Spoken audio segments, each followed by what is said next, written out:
Hello and welcome to the Wedding Dish Podcast. Grab your fork and knife and take a seat at our table as we dish on all things weddings. You'll hear stories and tips from real couples and wedding pros about love, life, and entrepreneurship. I, of course, am your hostess with the mostest on the Wedding Dish Podcast, Sarah Alapin, and I am also the CEO of Photos from the Harty and District Bliss. We've got our little French bulldog Bud sitting at my feet, keeping him warm as we have a little bit of a stormy day here in the DC area. Before we get started, if you haven't listened to last week's episode, you've got to check it out. It's all about adventure elopement and adventure elopement photography with Brianna Parks. So much fun. And thank you all for tuning into the Wedding Dish today. Let's do it. So today we are talking with a certified life coach who helps step parents and adults in blended families create more personal happiness. The human behind Amy Says So, Amy Stone, thank you so much for being on the Wedding Dish today. Thank you so much for having me today. I'm excited for this conversation.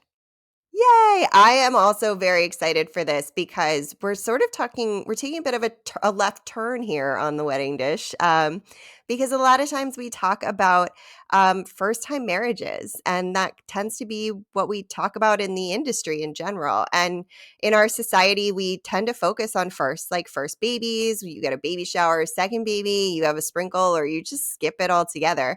And it's kind of no different in the wedding industry. So, that means that there are often fewer resources for people planning their second or beyond second wedding. And that's why I'm really excited to talk to you about remarriage today, Amy. Happy to do it. Something I love to talk about. All right, well, let's dish. When planning a second marriage where one or both adults have children from previous relationships, where do you start? Where do you start? So it's a great question because like anything, it depends on who's involved, right? So if you've got two people who both of them have been married before, they may both have experience and they might have preferences and they might be coming to the table with an idea of what they want and what they don't want, right? In my case, I was coming to the table. It was my first wedding and not my husband's first wedding. And this is a scenario where I see often as a step parent that you can feel like you are missing out on some of the firsts. Like, will it be as special to me? Will I get to experience my dream wedding that I've always wanted? Or is it going to be not as important to everybody else? Like, how do I speak up and get my feelings honored? So I think that a good place to start, and we'll see if you agree with this, is trying to figure out what you want. Like, do you have, and not everybody does, right? But do you have childhood dreams of what your wedding will be? Like, what's important to you? And then have the conversation. What's important to the other people? And you're in the industry, so you might see it a lot. I was very surprised at how much other people's dreams of my wedding came into play when I was planning my wedding. That was one of the surprises I had as a bride because I just thought of it as my day. And I was consistently being reminded that other people had their own opinions about what Oh, I yeah. should be doing. Oh, yeah. About everything you should be doing. Yes, absolutely. Absolutely. Yeah, that's interesting because I think a lot of people would answer that you start with the kids. You could start with the kids. I mean, and some of that's going to depend on how old the kids are. Like, so my stepkids were, let me do the math here. They were 8 and 4 when I met them. I think they were 12 and 8 when we got married is the math.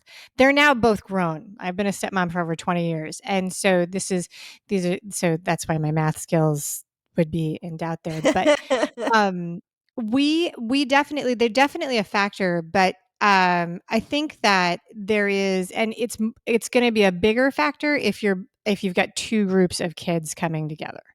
And so the blended families come together in all different kinds of ways, and it also is going to matter how old those kids are. The largest group of divorce right now is what we're calling the silver or gray divorce, which are people who are over their 50s.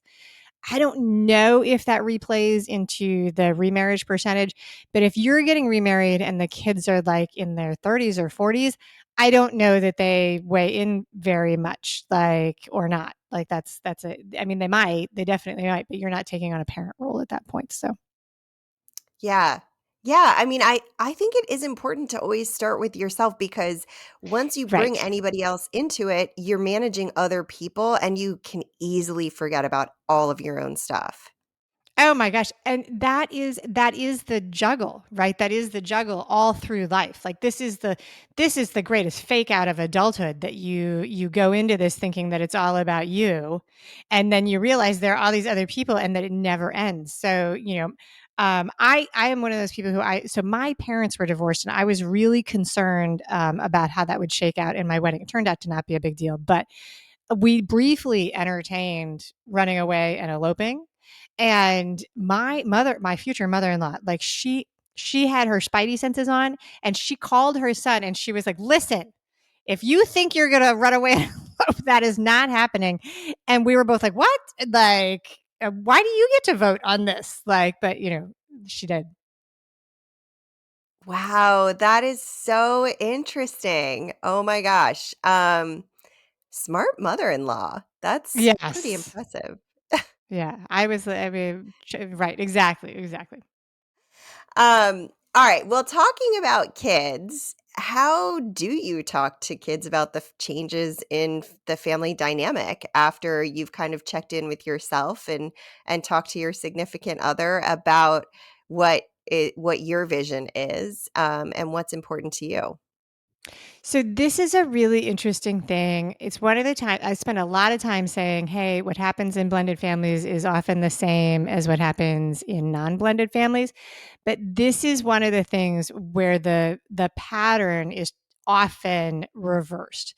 So a lot of time, I mean, I know people live together before they get married as like the norm now, like that's an expected thing. But in a blended family, it's very common that you will do things like buy a house together before you get married. And so the conversation about this relationship has hopefully may have already happened way before the actual wedding. And this is one of the places where it gets out of sequence. But so in my case, and I did not realize, buying a house is actually a much bigger commitment than signing a piece of paper in a lot of ways, right? I didn't realize Yeah. that. But so we had already bought a house and we were already living together. And so the conversation of getting married was sort of a secondary thing. It was more about planning a party. So that's the way it happened in my family. The way you have the conversation with kids depends on how old the kids are. Obviously, our kids were young, and so my husband, my future husband, he had the conversation with the kids in terms of introducing me to the kids as like a girlfriend, and they were young enough that in their mind, and my husband knew this, but I didn't. In their mind, I was forever then. In my Oh. mind, I was just a girlfriend. In their mind, like, because they were young, they were like, "Oh, this person is here for us forever," because they were little. And little Aw. kids, like, they make that assumption, like, "This person is here for me forever." Like, my teacher is always gonna be there for me, so on and so forth. If they're teenagers, it's different, right? Because a teenager is gonna be like, they're gonna question this right away. "Who is this person? What are your intentions?" Make your intentions clear. So, what we did though that I think worked out well, and I didn't come up with this, I'm sure that I read this or did this, is that we did, like, I went to my future stepkids and I asked them if it was okay if I would marry their dad. And we did that after he had proposed and stuff like that, and we worked them into the ceremony, but I wanted them to feel like their preferences were honored. Now, I if they had said no, I don't know what I would have done, to tell you the truth. Like, I like we were pretty sure that they were gonna say yes, but I wanted them to feel included and to be a part, and I gave them little presents and stuff like that. That's really sweet. That could have gone terribly. Yeah, I have to ask my husband if he and I talked about it beforehand, like, because I don't have any memory of even considering that they would say no, so Well, you knew them by that. It's not like it was like yes. you met them, and then like 2 weeks later you were like, "Hey, I'm here forever. Is that okay?"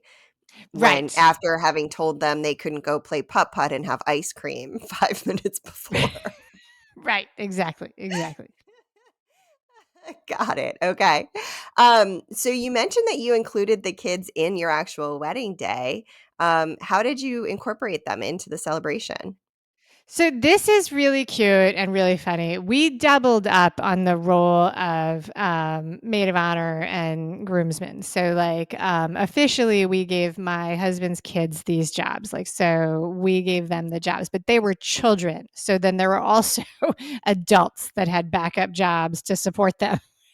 So that we doubled up on that. So like my oldest friend was my maid of honor and also my husband's daughter. And so we included them in the ceremony right there like that, and we built it into the vows like the same way we asked them. And so what I didn't realize is so funny, the people who attend, I knew that I had already asked them and they knew that it was going to be a part of this, but it's something that historically, like over the last 20 years, people have mentioned over and over again how much they love that we built that into the ceremony, the public ceremony, that I looked to them and I said, "Hey, do you take me as your stepmom?" As your dad's wife. So Oh, that's so sweet. I yeah. love that. How and they were 12 and 8? Yeah, I think so. They're 4 years apart, so 12 and 8. Yeah. Oh my Stepmom. Yeah. gosh. Yeah. How It was very cute cute. is that? It was very cute.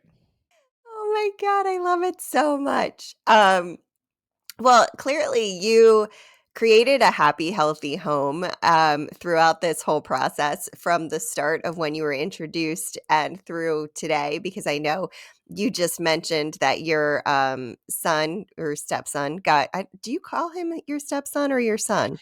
So I call him he's my stepson. He's like so every blended family is different. My stepkids have a very involved, active mom. She's still alive. She's very much there. So but the interesting thing is, right, that that title stepmom is really like an external term. So like he calls me Amy and I call him by his name. Right. And so we use that word stepmom like just for other people. Like, I can still remember the first time like we were in public at an arcade and I was the adult that was nearby. They needed some adult to sign off on whatever goofy thing they needed to do. And we were challenged by, whatever teenager was in charge of this. And they were like, well, who's this? And they looked up and they were like, well, this is our stepmom. And we both looked at each other. We all looked at each other like, right. That's right. That's who I am. Like, I can make this decision. Yeah. That's funny. Okay, well, thank you for clarifying that because every family is different, and I certainly don't wanna Every say the family wrong is thing. different. And you can So pick your own name. That's like the other thing that I like a lot of this when we talk about planning, like a lot of this is, giving I would like to give people permission. It's like you can do this for yourself, right? Like so there is no like there's nobody that comes around and like waves their wand and is like, poof, Amy, you are a stepmom. I could have called myself anything, just kind of like grandparents do. Like some grandparents don't want to be called grandparents, so they're like, "Call me Nana" or "Call me," whatever the name is. And so if it bugs you, the word, right, it is up to you. yeah, that's an important distinction too because if you don't feel comfortable, yeah, it's Yeah. funny, and I'll go back to my original thought in a second, but, my mother-in-law calls me her daughter, um, and she expects me to call her mom, which I do, but it's brings up a lot of, like, funny things that happen when she introduces me to other people, and they're like, "Oh, it's so great to meet you, how are the twins?" And I'm like, "I don't have children," Right. because her No, actual exactly. daughter has kids. Right. And so that is, one of the things I work with a lot with stepmoms and stepdads and adults in blended families is your identity within the family, like, which it can be different. Like how you think of yourself and how others perceive you can be different. And that can be on purpose or it can cause a problem. Right. So, like, if it's super important to me that I am called mom, but they have a mom, that's confusion, right? That's confusion. And so So we've always just called each other by their names, and so stepmom is a term that we use to designate who's responsible for what. Makes total sense. So, back to my original question after my little tangent and your very helpful insight into so you've clearly created a really happy, healthy, blended family in your home, and I can tell that from before we were recording, and you were talking about the excitement that you had for your stepson's wedding and surrounding, kind of like being part of that. So, regardless of anything else that I knew before, I could totally tell from the way that you were talking, and what are some tips that you have for our listeners who are trying to create that long-term happy, healthy home as a blended family? All right. Well, so how long do we have? Just kidding. No, I have, I know it's a big one. that's a big one. I have tons of things. Like, so I do have, I have a list of 10 tips that I think are the lessons that I learned over 20 years of my marriage that I put together when I started building this coaching practice. And so we don't have time to go through all of those, but I think that there are some core things that are great, for doing these kind of things. The top one I always lead with, which I'll share with you, and then anybody who wants more can get them. I give them away like free M&Ms, right? So, but one of the top lessons that was really good for me in the longevity of this happy, healthy family is open and humble communication, right? And so, and that's this this is great for your listeners because this, I think, is key no matter what formation of family you're forming. Be willing to talk about anything. That's what I mean when I say open. And the humble is, you know, I'm not always right and I don't get to make all the decisions, right? Like, so when I go into a conversation and, for planning a wedding, it's like figure out what I want, but then also understand that other people are going to have their own wants and I'm not going to always know the answers. So that's one of the things. And then I have 9 others. The way they will shake out in each family is going to be different. Right. So it's going to be different. So I'll give you another one real quick, even though I said I wouldn't do this. One of them is honoring, honoring and respecting all the other people in the family. And in a blended family, we sometimes have some extra people, right? So like where, your future mother-in-law her opinions are going to show up in your wedding and no matter who you are, right? In a blended family, you might have, previous relationships, right? Now their opinions are not going to directly should probably shake out in what you do for your actual wedding, but they are there. They're a part of it. And so like ignoring them and pretending they're not there is not super helpful. So, Yeah, totally. For many, many reasons, especially parenting, because I would imagine, you have to honor that person and their parenting style, even if it's something right. that you don't particularly agree with. And I would imagine that comes up all the time. Comes up all the time. A fun thing with, yeah, it comes up all the time, and everybody's going to do it differently, in every single family, but it does come up all the time. And yeah, it's there. It's there. And how you deal with it is where the choice is, which I think power comes from seeing the choice. and uh and not, like, but you can't, it doesn't ever magically go, it's like, it doesn't go, it's like right now you're expecting a storm. If you ignored that there was a storm coming, it doesn't make it not happen. Yeah. Yeah. Totally true. As I sit here in a storm and I've lost internet twice while we've been on this podcast. And that's why I record on this platform because it doesn't drop the podcast itself. It like powers through it. Anyway, behind the That's scenes info. magic technology. I know, right? Right? Okay, so um what final advice do you have for our listeners who are planning a wedding as a blended family? So this will be my advice. One of the like big things that I've just learned as an adult is that happiness is a totally worthwhile goal. right? And so there are so many things that come together in a wedding, and it can feel very pressured and very, very important and all kind of things like that. And it is very easy to put everybody else's desires and wants and needs in front of yours, or flip it and put your needs in front of everybody else's, and nobody's happy, right? So thinking about what you will really enjoy and what will make you happy is I think really, really key and really, really important. And there is a balance to this in every single event that you'll pull together. And you deal with weddings, and there's a lot of emotions that go into this, but using that as a driving force is a pretty good, like, directional force for me. So, my wedding was unusual by some standards because my husband had been married before, but I loved it. It was absolutely like a wonderful day in our life, and we had all these like teeny tiny people running around, which other people may not have enjoyed, but we put it in a place where they could do that and be kids, and it didn't interfere with me being, the bride of the day and enjoying it. And that was intentional. It was like, what will make me happy? That's where we go. So that's my tip. I love that. I Wait, that was a mic drop moment. Well, thank you so much, Amy, for joining me on the wedding dish today. Where can our listeners find you online and get those 10 tips and all the things?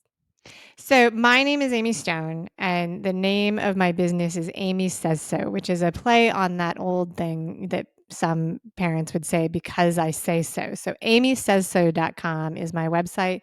That's where I funnel all of my resources and wisdom and tips, and you can find all the things about me and what I do. Awesome. I love it. And do you have social media as well? I do have social media. I'm on Facebook. I'm on Instagram. I have a YouTube channel, and I do a much better job of pushing out through the website than I do anything else. And someday in the future, when I have like an army of people who are there, you can definitely find me on Facebook and Instagram.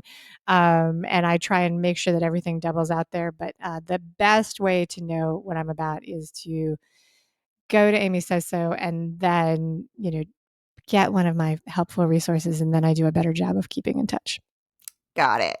Yeah, you need to know where your strengths are. And I think that is perfectly done. Yeah. I love it. Well, while you are visiting amysaysso.com, you can also swing on over to theweddingdishpodcast.com and you can grab show notes. We have more details about Amy's actual wedding and all kinds of great tips and things. And we'll, of course, link out to Amy on our show notes and our episode description. So if you missed the website or forget what it is by now already, then you can just click through.